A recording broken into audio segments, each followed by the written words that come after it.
Students आज हम क्या करने वाले हैं क्लास 12 केमिस्ट्री में।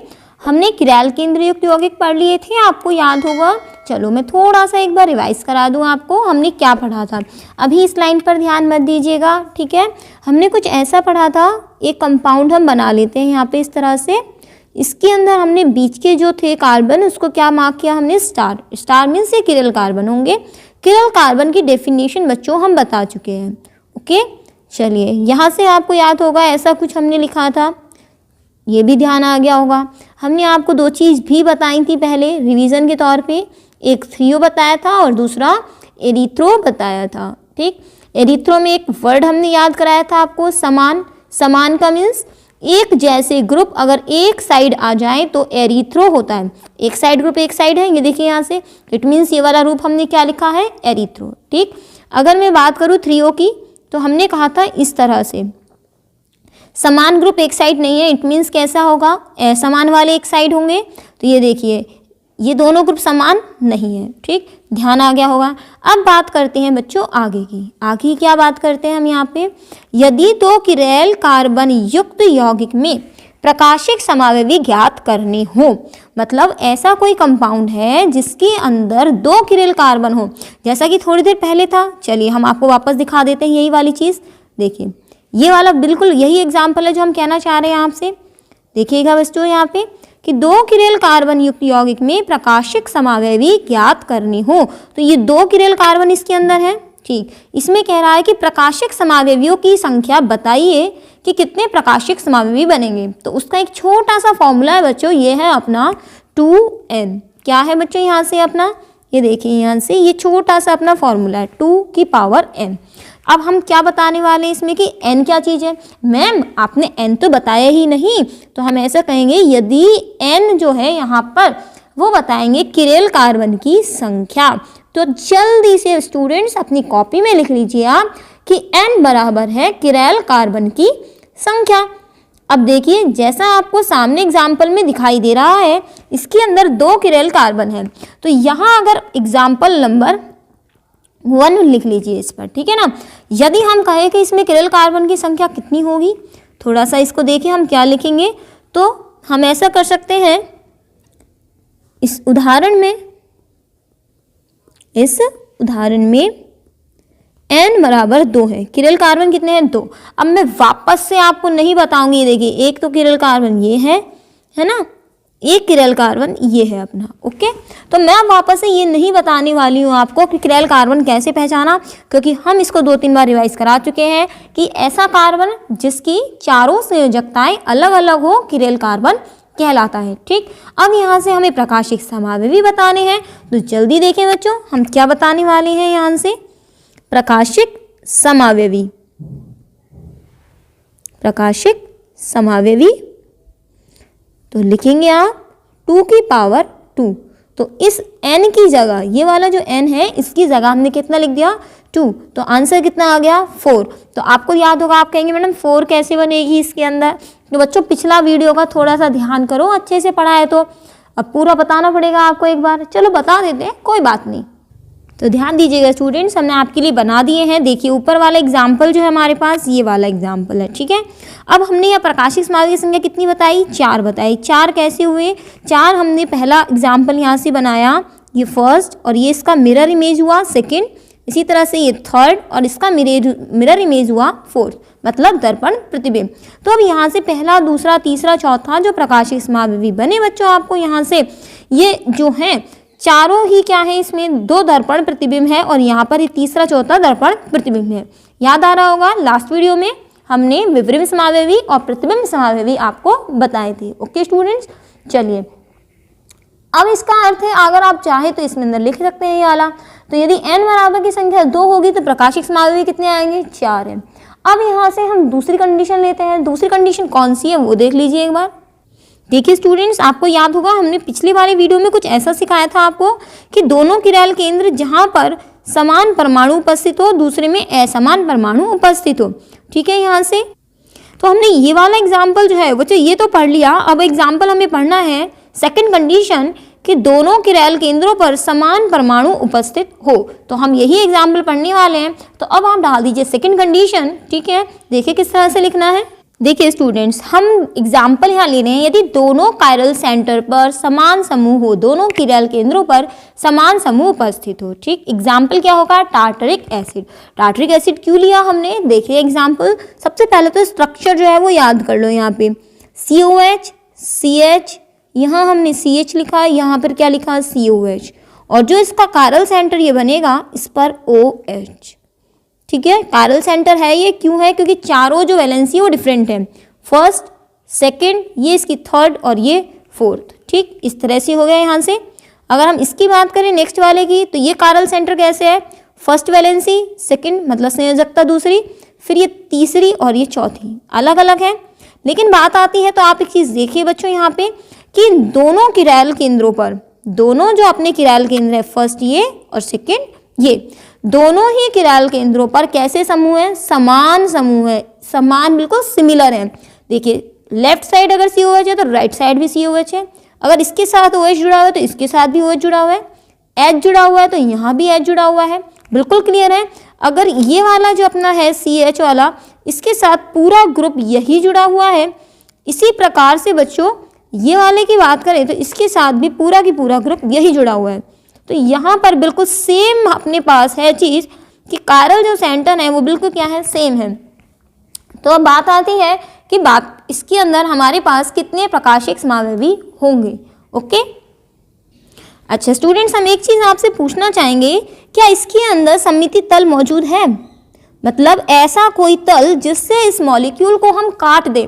सब्जी काटते हो आप, कोई भी चीज़ काटते हो, अगर किसी चीज़ को आप काट रहे हो और उसमें ऐसा कहा जाए कि बिल्कुल 2 इक्वल पार्ट मिलने चाहिए, तो आप उसको 2 बराबर भागों में काटने की कोशिश करेंगे। इसी प्रकार से हम क्या कह रहे हैं कि इस कंपाउंड को भी अगर मैं काटना चाहूँ बीचों बीच, तो यहाँ से आप इसमें क्या लगाएंगे? एक अपन तल लगाएंगे, जिससे इसका पहला और ये दूसरा पार्ट बिल्कुल क्या होंगे? इक्वल होंगे। कहने का अर्थ ये हो गया बच्चों, इस कंपाउंड में सममिति का तल क्या है? मौजूद है। इसका मतलब इस तरह से हम बात करते हैं, COH, CH, OH, H, OH और ये COOH। सममिति का तल अगर आप इसमें दिखाना चाहें तो बच्चों ये वाला तल यहाँ से लग जाएगा, जिसमें इसका ऊपर वाला भाग और नीचे वाला भाग बिल्कुल इक्वल होगा। इसीलिए हम इस रूप के प्रकाशिक समावयवी की बात नहीं करेंगे। ठीक है, इसका जो एरिथ्रो रूप है, ये कैसा रूप है? एरिथ्रो, क्योंकि इसके अंदर दोनों इक्वल OH हैं, जो इसमें क्या हो रहे हैं? एकदम समान आ रहे हैं, तो एरिथ्रो हो गया। ओके, चलिए अब आगे बात करते हैं हम यहाँ से कि इसमें क्या कोई प्रकाशिक समावयवी होंगे तो कैसे होंगे। अगर मैं इसी स्ट्रक्चर को बच्चों कुछ ऐसे दिखाना चाहूँ, देखिए यहाँ से COH, CH, OH। ठीक, इस OH को मैं यहाँ भी लिख दूँ तो हमारे पास इक्वल ग्रुप की बजाय ये दोनों ग्रुप कैसे लिखे गए यहाँ पे बच्चों? एक साइड नहीं लिखे गए, अलग अलग लिखे गए हैं, इक्वल ग्रुप। ये लिख दिया हमने। यहाँ पर क्या लगा दिया बच्चा हमने? यहाँ हमने लगा दिया मिरर, मतलब दर्पण। ये आपने लगा दिया यहाँ से। एक बार देख लीजिए स्टूडेंट्स, हम यहाँ से बात कर रहे हैं, इस तरह से हमने यहाँ पे दर्पण लगाना है यहाँ पे, और इस तरह से छोटी छोटी लाइनें आप दिखा देंगे ताकि इसको हम क्या कह सकें? दर्पण कह सकें। ठीक, अगर बात करते हैं इसी का हम बनाते हैं तो COH आएगा, इस तरह से C आएगा, ये वाला जो H यहाँ लिखा हुआ है वो यहाँ आएगा, इसी तरह से ये OH जो लिखा हुआ है वो यहाँ आएगा, नीचे क्या आएगा? COOH आएगा, यहाँ क्या आएगा? OH ये वाला, और इसके नीचे क्या आएगा? H। ठीक है स्टूडेंट्स, चलिए आगे की बात करते हैं बच्चों यहाँ से हम। तो यहाँ पे ध्यान रखिएगा कि इसके एरिथ्रो रूप में क्या आ जाता है? सममिति का तल आता है। इसीलिए यहाँ प्रकाशिक समावयवी की संख्या हालांकि 2 किरैल केंद्र होते हुए कितनी होनी चाहिए थी? 2 की पावर n होनी चाहिए थी, 4 होने चाहिए थे, लेकिन 4 नहीं हुए। तो क्या होगा यहाँ पे बच्चों? तो यहाँ पर केवल प्रकाशिक समावयवी, इट मीन्स ऑप्टिकल आइसोमर्स की जो संख्या होगी वो बच्चों कितनी होगी? 2 होगी। ठीक है, तो हम इस चीज़ को लिख लेते हैं बच्चों। देखिए यहाँ पे साथ साथ लिखते जाइएगा आप। ठीक है, चलिए लिखने का काम शुरू करते हैं बच्चों। वीडियो के साथ साथ लिख लीजिए, PDF का वेट मत किया कीजिए, क्योंकि हम PDF जो है वो सही टाइम पर सेंड नहीं कर पाते हैं।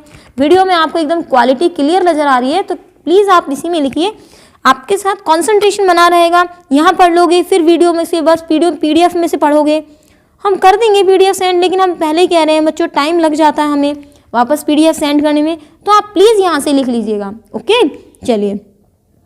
2 किरल कार्बन होने के कारण, एक और बात स्टूडेंट शेयर नहीं किया ना, तो इसको फटाफट से शेयरिंग कर दो आप, व्हाट्सएप ग्रुप, स्टेटस, सब जगह जहाँ जहाँ आपको शेयर करना है ना कि मैडम आप हमें पढ़ा रहे हो, हमें बहुत अच्छा लग रहा है, क्यों हमें लॉकडाउन में हमारी पढ़ाई बहुत अच्छे से चल रही है।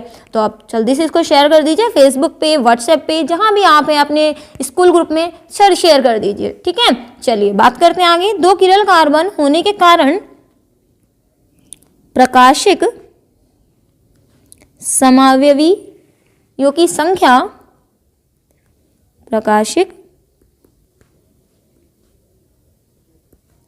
समावयवियों की संख्या 2 की पावर 2 4 होनी चाहिए।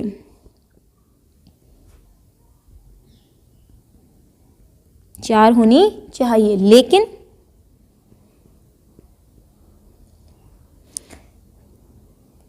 मीसोटार्टरिक अम्ल में, मीसोटार्टरिक अम्ल मतलब होगी ये वाली बात। ठीक है, तो आप ऐसे लिख सकते हैं, लेकिन एरिथ्रो रूप में या मीसोटार्टरिक अम्ल में, लेकिन मीसोटार्टरिक अम्ल या इसके साथ टार्टरिक अम्ल के एरिथ्रो रूप में, चलो हम ऐसा लिख देते हैं, लेकिन टार्टरिक अम्ल के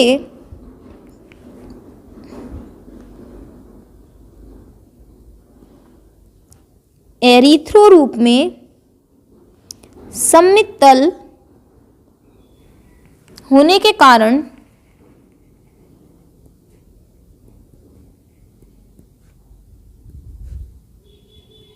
प्रकाशिक समावयवता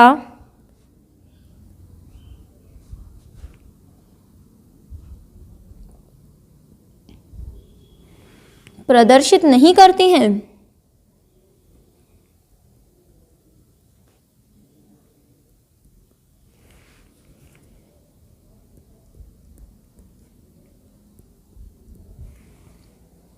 और मीसोरूप कहलाते हैं।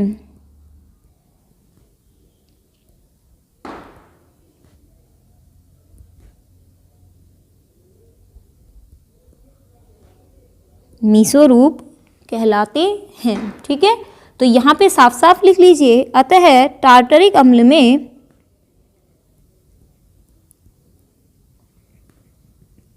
में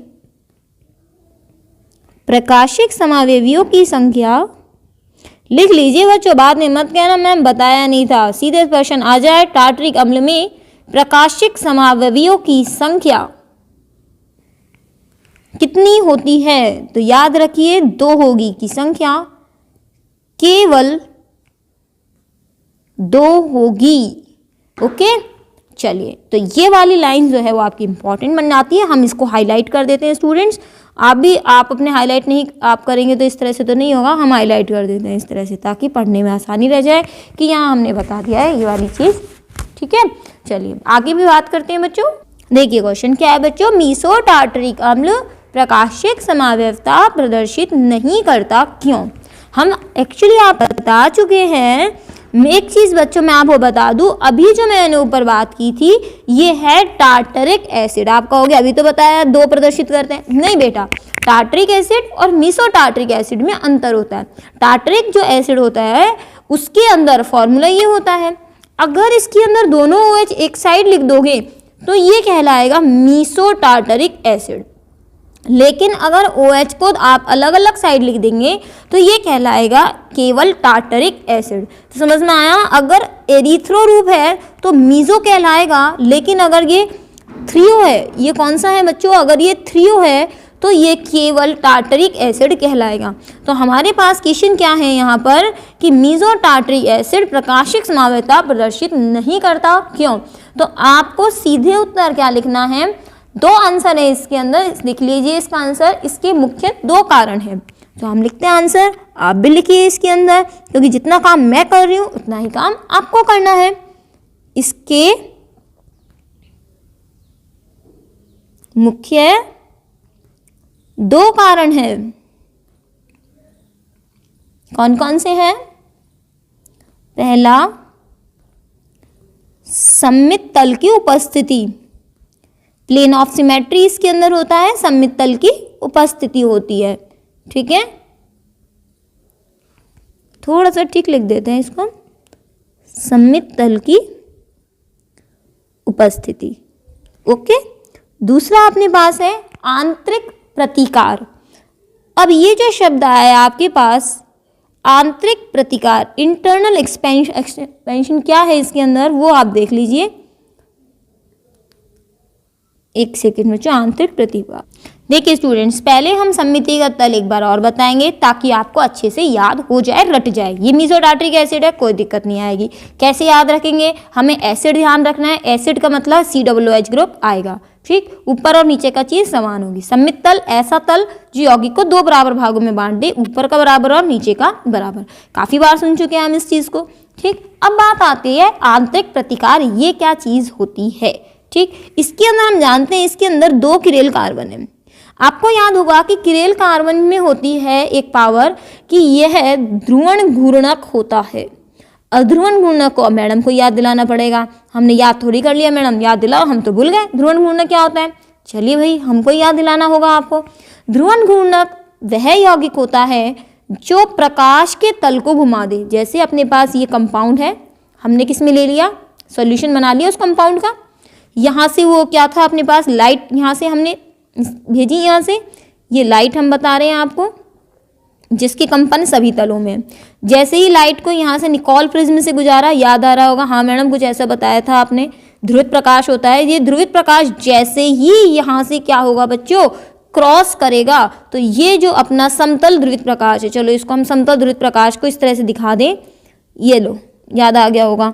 अब जैसे ही इससे क्या करेगा बच्चों, क्रॉस करेगा, तो इसका तल जो होगा या तो राइट साइड घूमेगा या फिर कहाँ घूमेगा बच्चों, लेफ्ट साइड घूमेगा।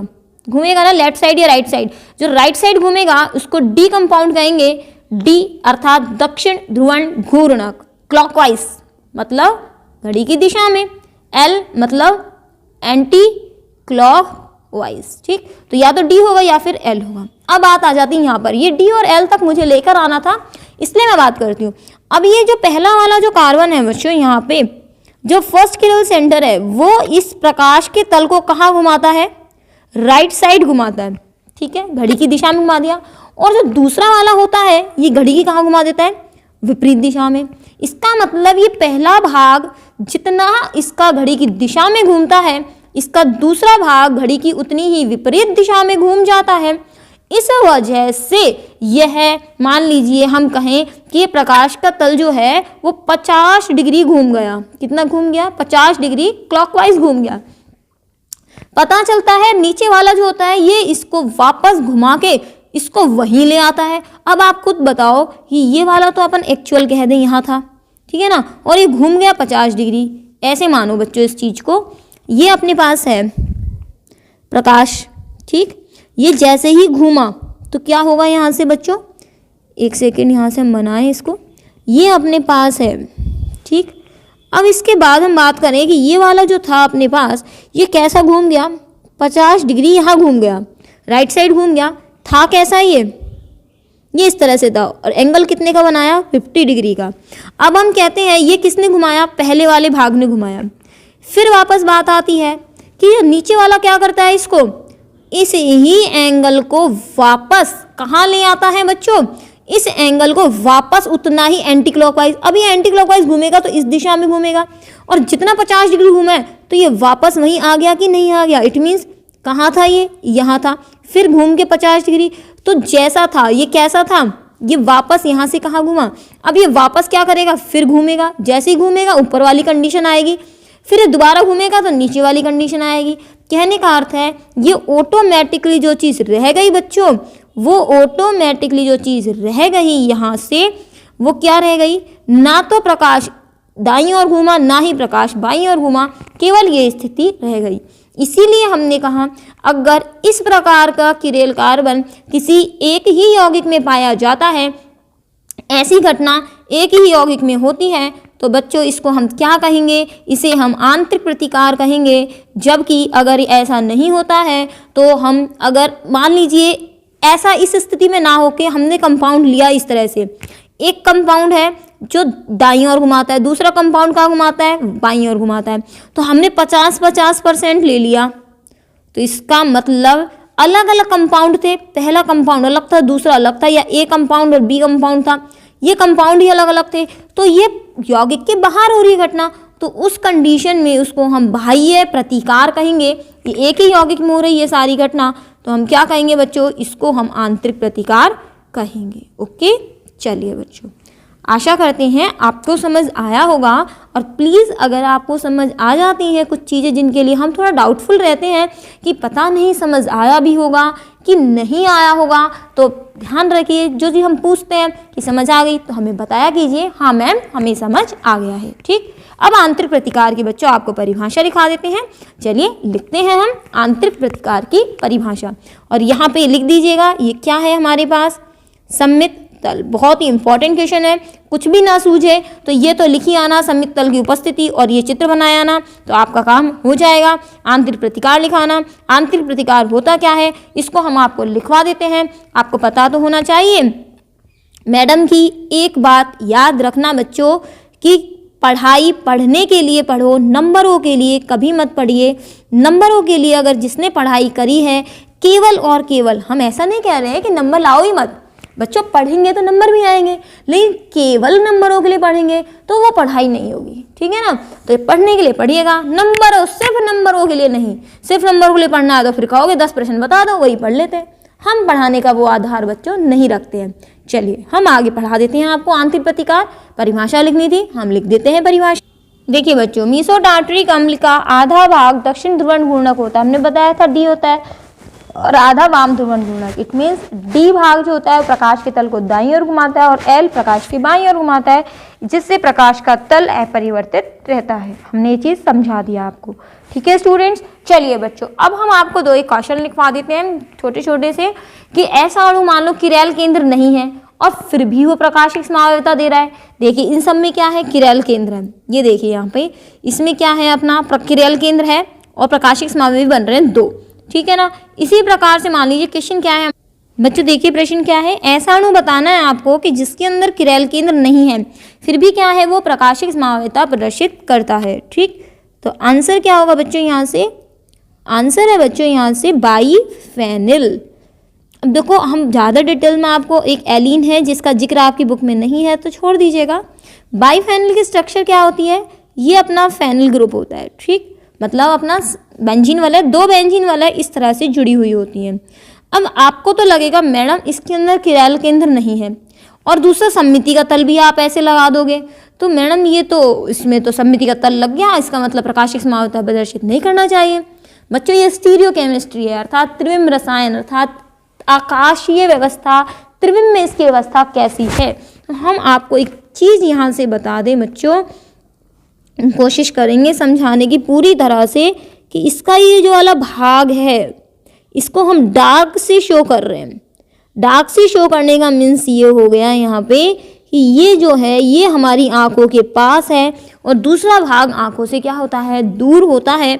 और ये किस तरह से होती हैं चीज़ें, आप ऐसे मान सकते हैं कि एक रिंग तो क्या है इसके अंदर इस तरह से है और दूसरी रिंग जो है वो बच्चों वो इस तरह से है।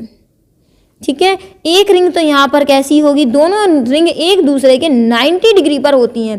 त्रिविम में इनकी जो व्यवस्था होती है वो लगभग 90 डिग्री होती है, एक सीधी होती है एक लेटी हुई होती है, मैंने भी बताया। एक रिंग अगर इसकी व्यवस्था इस तरह से होगी तो दूसरे रिंग की जो व्यवस्था होगी यहाँ पर इस रिंग की वो कुछ इस तरह से होगी।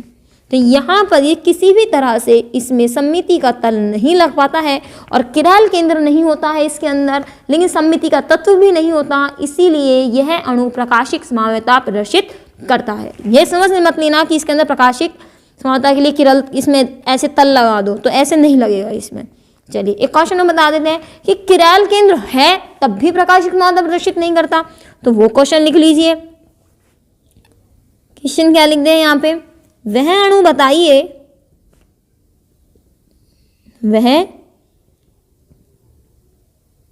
अणु बताइए जिसमें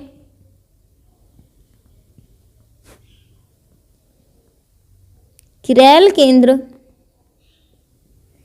नहीं होने पर भी, सॉरी, किरैल केंद्र होने पर भी, किरैल केंद्र होने पर भी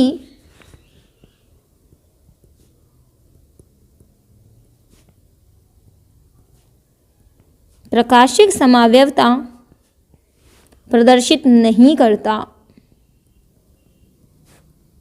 नहीं करता। ठीक है, तो अभी अभी हमने बहुत बार पढ़ चुके हैं, तो अब तो आंसर आपको पता लग जाना चाहिए कि मैडम ये मीसोटार्टरिक अम्ल रहा, जिसको आपने काफ़ी बार हमें समझा दिया है। अब हम इतना बोर हो चुके हैं इससे। बच्चों बिल्कुल यही एक लास्ट चीज़ होती है, जब तक हम बोर नहीं हो जाए और हमें वो चीज़ फिर हमें उसको याद करने की ज़रूरत नहीं पड़ती। तो ये इसका आंसर है कि ये रहा, जिसके अंदर किरैल केंद्र होता है फिर भी ये प्रकाशिक समावयवता नहीं देता। तो आंसर लिख लीजिए, आंसर है इसका मीसोटार्टरिक अम्ल। ठीक है स्टूडेंट्स, चलिए आज का वीडियो बच्चों हम यही समाप्त करते हैं। जल्दी से शेयर कर दीजिए, अच्छा लगा है तो लाइक करना मत भूलिए, कंजूसी मत कीजिएगा लाइक करने में। ओके स्टूडेंट्स, चलिए मिलते हैं आपसे नेक्स्ट वीडियो में नेक्स्ट चैप्टर के साथ। सॉरी, नेक्स्ट चैप्टर नहीं, अभी थोड़ा बहुत बच रहा है ये, तो नेक्स्ट टॉपिक के साथ मिलते हैं। थोड़ा बहुत चैप्टर बच रहा है, 2-3 वीडियोज़ में कंप्लीट हो जाएगा चैप्टर बच्चों। कोशिश करेंगे आपका सिलेबस जल्दी से जल्दी हम दिसंबर तक कंप्लीट करवा दें बच्चों। ठीक है स्टूडेंट्स, चलिए मिलते हैं नेक्स्ट वीडियो में। धन्यवाद, बाय बाय।